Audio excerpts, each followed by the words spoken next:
পাঠ হলো দুটো, নিরাপত্তা সংক্রান্ত পাঠ দুইটা। প্রথম পাঠ হচ্ছে যাদের জন্য নিরাপত্তা তাদের একটি, আর দ্বিতীয় পাঠ হচ্ছে প্রশাসনিক পাঠ। প্রত্যেকটি পূজা মণ্ডপের পূজারী বৃন্দ, নেতৃবৃন্দ, আপনারা জানেন যে আপনাদের মণ্ডপে কি কি সমস্যা আছে এবং হতে পারে। এক এক মণ্ডপে এক এক রকমের সমস্যা হতে পারে, কিছু পার্থক্য থাকতে পারে।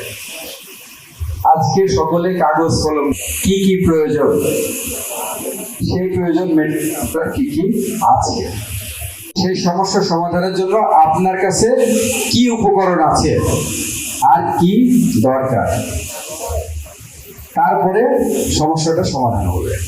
এই কথাগুলো বুঝছেন? এটা আছে, সবাই আলোচনা করছেন, বিদ্যুৎ, আলো, তারপর একটা বিষয় সকলে উপেক্ষা করেন, সেটি হচ্ছে সকলেই দল বেঁধে বাড়ি থেকে পূজা দেখতে যান, বাড়ি কিন্তু ফাঁকা থাকে। এইটা মাথায় রাখেন, বাড়ি ফাঁকা রাখা যাবে না। ক্রিমিনাল যারা, তারা ক্রাইম করার আগে চিন্তা করে কখন ফাঁকা পাবো, তারা সময় চিন্তা করে কত সময়, জানে যে আধা ঘন্টা পরে আসবে, তার কাজ করতে লাগে 10 মিনিট, খারাপ কাজ করে ফেলবে। কি আপনারা কি আমার সাথে একমত?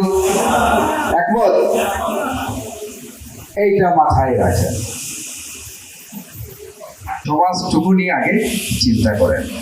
আমরা যদি আমাদের সমাজটুকু নিয়ে চিন্তা করি, পারিপার্শ্বিকতাটুকু নিয়ে চিন্তা করি, তাহলে সমস্ত পারিপার্শ্বিকতা, সমস্ত সমাজ দিয়ে দেশটার একটি সুচিন্তিত রূপ আমরা প্রত্যাশা করতে পারি এবং তা বাস্তবায়নের যোগ্যতা রাখি। কি আপনারা কি আমার কথা কি বুঝতে পারছেন এই পর্যন্ত? সুতরাং নিজের ঘর, নিজের পাড়া, নিজের প্রতিবেশালয়, নিজের থানা, নিজের এলাকা মাথা রাখবেন, মনোযোগ দেবেন। কখনোই অন্যের কথাই উত্তেজিত হওয়া যাবে না।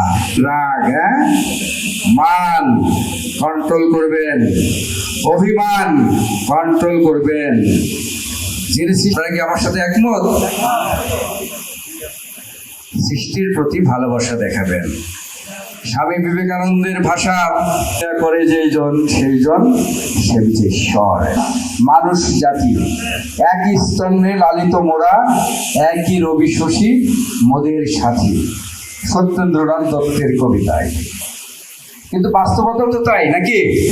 লাল রক্ত, আপনার শরীর কাটলে কি বেরোয়? লাল রক্ত।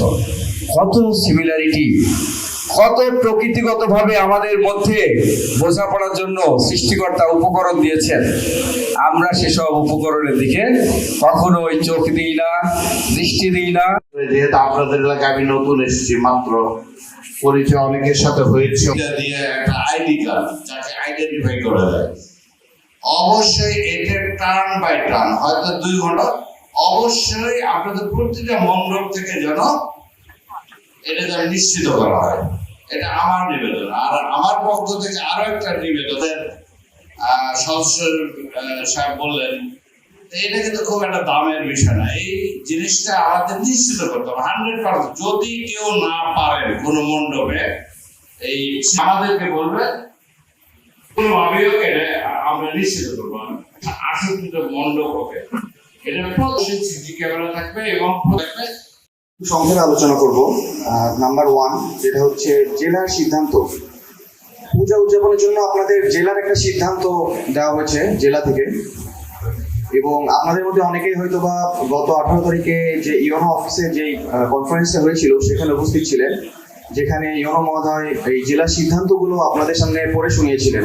তো আমি ওখানে একটা অনুরোধ করেছিলাম বা মণ্ডপের সভাপতি আছেন তাদের কাছে লিখিত আকারে পৌঁছে দেওয়ার ব্যবস্থা করার জন্য। আশা করি উনি